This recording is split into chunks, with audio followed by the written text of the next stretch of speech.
Ahoy, me hearties! It's Pirate Dwayne back to join you for another amazing adventure as I become King of the Readers. I think I have the perfect mate to join me for today's adventure. Madam Owl is going to be awesome, isn't she? Because today I continue reading the Howliday Inn. Always remember that as we go through today's amazing adventure and read this amazing story, all you have to do is press the CC button in your YouTube link in order to follow along with the words. Bunnicula in the Howliday Inn. Chapter 7. Goodnight, Sweet Chester. I should have known something was wrong when tears fell on my breakfast. I looked up and saw Jill crying. She didn't say a word, but she caught me looking at her. She burst into a fresh bout of sobbing. Shaking her head as if to deny something she knew to be true, she closed my door and moved to feed the others. I heard her move past Chester's bungalow and then called out, "Chester, Chester." There was only silence. "Chester," I called again. "Why is Jill crying?" Silence. "Answer me, will you? What's the matter? Cat got your tongue?" Again, no response. I was beginning to worry, but not so much that I let it stand in the way of breakfast. When I looked up from my food dish, I saw that Jill was going back into the office. I knew it was risky, but I had to find out why Chester wasn't talking to me. I pushed up the latch on my door with my nose and cautiously crept over to Chester's bungalow. A shadow fell across his door, making it hard to see. "Chester," I whispered. I strained my eyes to pick up a sound. Any sound. I thought maybe he was still sleeping. I'd hear his breathing or a rustle of movement. "Chester," I snapped impatiently. "Wake up!"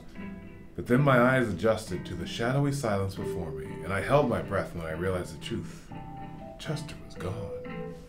Immediately, my mind began searching for a logical explanation. He was out investigating, I told myself. He was... But what I saw next stunned me into the realization that not only Chester was gone, he might not be coming back. The bungalow was entirely empty. No food dish, no water dish, no rug on the floor.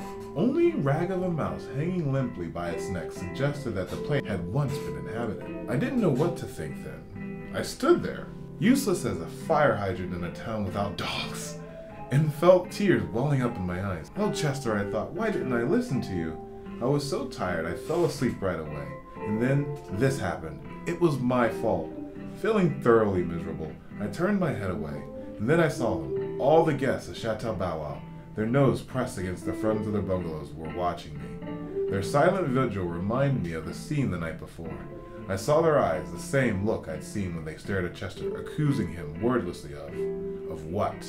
Of knowing too much, I realized. Yes, Chester had paid the price for what his curiosity and his big mouth. The sounds of Jill's renewed crying within the office shook me from my thoughts. Maybe Chester was sick, I thought, and they've taken him indoors. I decided to find out what I could by listening at the office window. As I crossed the compound, I thought of our eavesdropping on Max and Georgette yesterday, and a smile came to my lips. It was funny thinking of Chester's tail tickling my nose, of our falling in that mud puddle, of his saying to me. Then I felt a lump in my throat and thought no more of it. Placing my paws on the windowsill and standing on my back legs, I was able to see inside the office. Harrison, his back to me, stood by the examining table. Jill sat in the old beat-up chair next to him. She kept dabbing her red eyes with a handkerchief. Chester, I observed, was nowhere in sight. I strained to see as best I could. "I can't believe it," Jill was saying between her sobs. "I can't believe it." "Neither can I," Harrison replied. "But it's the only explanation." "How did it happen?" Jill asked. "That's what I don't understand. It doesn't make any sense." "Sometimes life's like that," Harrison said, waxing philosophically. "Sometimes life doesn't make sense." "We're not talking about life, Harrison. We're talking about..." "Yes, I know." Jill stopped crying and heaved a huge sigh. After a moment of silence between them, she looked up at Harrison. "It's all my fault, you know. I did it." "Of course you didn't," Harrison answered her calmly. "You've got to stop talking like that. These things happen, that's all. It could have happened to anyone. Look, I make mistakes too, you know." "Maybe, but I was the one who cleaned out that part of the storage shed. I remember carrying that stuff out to the street for pickup. I just don't understand how it got inside the compound." Well," Harrison said. Jill looked at him.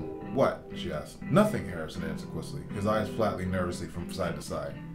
"What were you going to say?" "Nothing really, I just..." "Harrison? Never mind, I don't want to upset you." "I'm upset already. Tell me what you were going to say." "Okay, if you insist. I was just remembering that when you came inside the compound, you were carrying that bag of garbage. When Luis was barking, yes, said Jill, with a worried look. And the bag broke. That's how I got there. They both fell silent. Harrison? Jill said then. Yes. May I take the rest of the day off? Harrison paused uncertainly and then said, of course you can. Why not? Maybe the rest will do you good. Yes, was all Jill said in response, and then she said, she took off her smock and started turning towards the door in the front of the building, turning back to look at Harrison. I could see her face clearly now, and had to duck so she wouldn't see me.